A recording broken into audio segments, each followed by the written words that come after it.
It's great to be here. Thank you very much for the invite. That's better. Having a little mic issue this morning, but it's great to see you here and in your natural environment, cars everywhere. That's right. Tell us a little bit about your background, because I don't know you, but 2.5 million people do watch you on a regular basis on YouTube.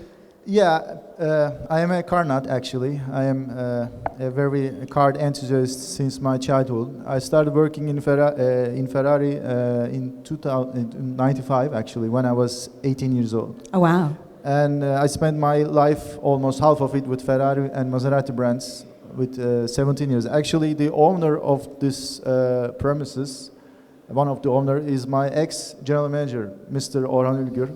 Fantastic. I'm very happy to see him. It's an incredible venue here, isn't it? Yeah, they did an incredible job here. Mm-hmm. And then, of course, I spent so much time again with different kind of car business, like second-hand. And in 2019, I started my own business, firstly in internet selling, and then prioritizing supercars and hypercars selling, which is my company, Albayrak. Yeah. Other than that, I am also in music business. Yeah, I heard about this. You're a DJ. Yeah, I'm a DJ and producer for a long time again. I count myself actually a very car-minded guy. Mm-hmm. Well, we were just talking about luxury assets there, and we mentioned cars. Yeah. So how do you kind of balance an emotional value? Because it's an emotional purchase, a car, right? A luxury 100%. car. Yeah. How do you manage that, kind of balance it with the kind of financial potential of owning something like a supercar or a hypercar? Yeah. I mean, first of all, I don't think that you should buy a car just for any investment purposes. You have to have a connection on. And if you do that, you will be failed. Or you fail, all your expert will be failed, because this is not something that this car will be rise up and we should get it and then we will sell it. This is not how it works. You have to get into it deeply. You have to get deeply emotional, and then of course that will be a bonus if you sell it, and that's why we are here. There's so much bonus. Mm-hmm. And when you see the biggest collectors in the world, like Ralph Lauren, for example, he has. I don't like to make this as a number, but his collection is more than $500 million. Wow. But he doesn't do this collection just to make money and to generate the asset. He's just getting to deeply connection with these cars, the passion, and then this passion comes with a gift actually. So the most important thing for me, for your question, the passion and the connection with the cars. People, you have to really love it. Yeah. Really love it. Yeah. It's interesting, because your business, you must have a lot of collectors involved. And how do you attract those collectors? And we're here amongst our Superyacht colleagues. Yeah, yeah. How do you attract collectors in our industry to cross over and become fine, hypercar collectors or supercar collectors? My first priority is to poison them. They don't ask me, Ferhat, I just want to get this car. No, I just poke them. This car is great. Send them any message, any email, call. And then they get into their mind and then ask, that could be great, that will be nice. Or I will always give them an option. You should get this, but please try also that one. And that poisoning, it always works, because you don't give something that they can easily get with what just one, because usually, as all the people knows that there's so much wealth in this world, and for me, for example, one of my customers thinks the same amount of time that I get a shirt that he get a hypercar. Mm-hmm. Because it's in Turkish, there's a saying, 1 penny, 1,000 penny. For me, 1 penny, for him, 1,000 penny. Yeah, absolutely. Yeah, a different way of doing it. So what would be your advice then, if somebody here wants to start a collection? Yeah. What would be your advice? How would they start to enter the car market as a buyer or an entrepreneur? I mean, what would your advice be? My advice, firstly, if they don't know so many things about it, they have to hire an expert or a consultant for sure. Mm. Because otherwise they will be lost, and they will spend so much money, because the car guys that in the market, they are not you know, good guys. They are always trying to steal your money from your pocket. And if they see that you have your money on your pocket and you are ready to spend it, they will get so much more. So you have to have an expert or consultant if you don't know. Secondly, it has to be a team.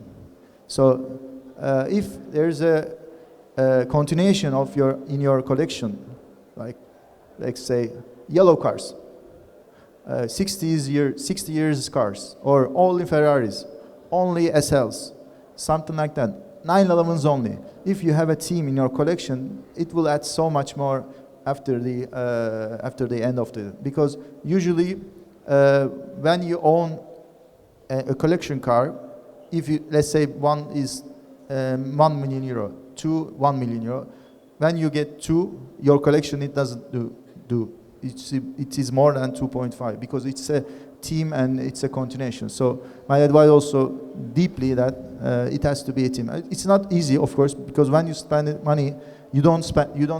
You just want to buy everything, and it's cars. You know, every car is almost great. You cannot really compare which is good or bad because it's a subjective thing. Yeah. But at the end, it has to be like that. And do you find that you get a lot of inquiries through your YouTube channel? We spoke yesterday at the summit about branding, about social media. Are you finding that you get a lot of new inquiries through your channel about people wanting to buy or to start collections? Yeah, actually I am a co-host in that channel. Mm-hmm. I don't own that channel, but the channel, as you know, the YouTube is the main media. I mean, people just watch YouTube. Especially the car guys, they are just watching YouTube. So it's really a knowledge platform for them. So, and also, of course, audience are not 100% very high profile. But usually, I like to share my knowledge and I like to share my passion through all these viewers, let me say. But everyone is watching. You don't think that that 100-meter yacht owner is not watching YouTube. No, they are watching as well. Absolutely. So if they know me, they will reach me. If they don't know me, they can reach from the people they know. So of course it's a great platform. But for me, YouTube is just a platform for sharing. I'm not using that as a commercial platform, actually. No, it's interesting because you think maybe with cars, because they're slightly more accessible than, say, a custom yacht, that people would be using it to kind of get leads. It's an interesting dynamic, isn't it, for sales? 100%. You were mentioning there about like the difficulties people have growing a car collection, especially like you said, if they want a yellow Ferraris or whatever. Yeah. You have a very bespoke way of dealing with your clients. How do you kind of help people solve those challenges? How do you hunt them down, these cars, in all the corners of the world so that people can build their collections? Yeah, I mean, of course, it's a personal choice, and I always push them to make a connection, as I told. It has to be some connection, even though it could be their childhood dream or their father's car brand. It has to be a connection, and then it will easily grow. And making a collection, of course, it's a never-ending, satisfying thing. So I also aware about them, because even though you are Ralph Lauren, your collection is missing. You have to know that. So, but of course, it's not the end, but it's the process which is getting fun. So it's the process that you think that your collection is getting grow, but if you think, of course, what is missing, so you will be always trist.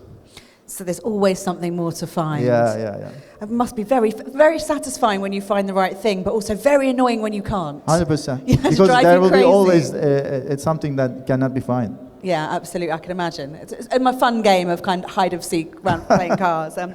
So we were talking earlier on, and I know that in the title, Supercars and Restomods. Yeah.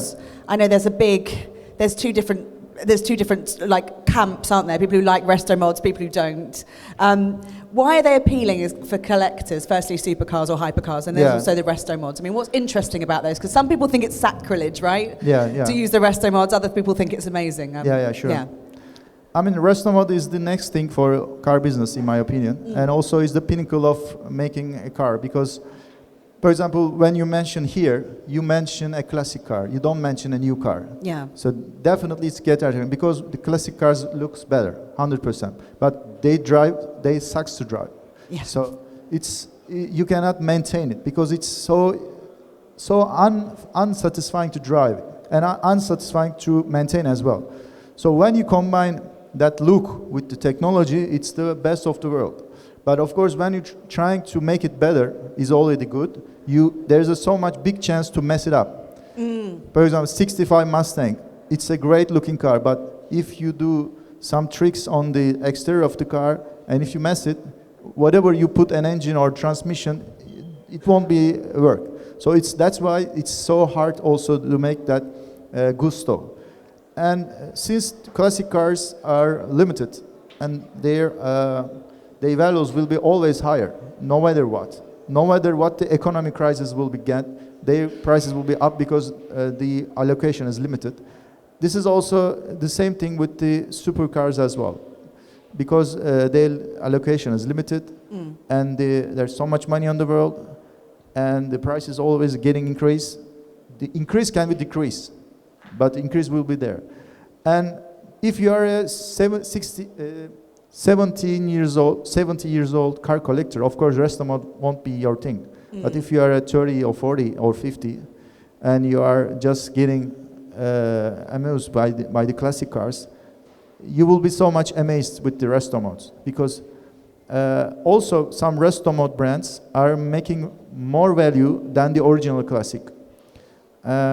It's a very thin line in between the gusto and the mess it up, but when you check the numbers, it's amazing.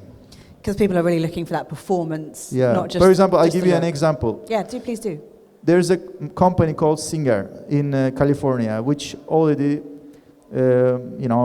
established almost 15 years ago, and almost they started that high-end Restomods.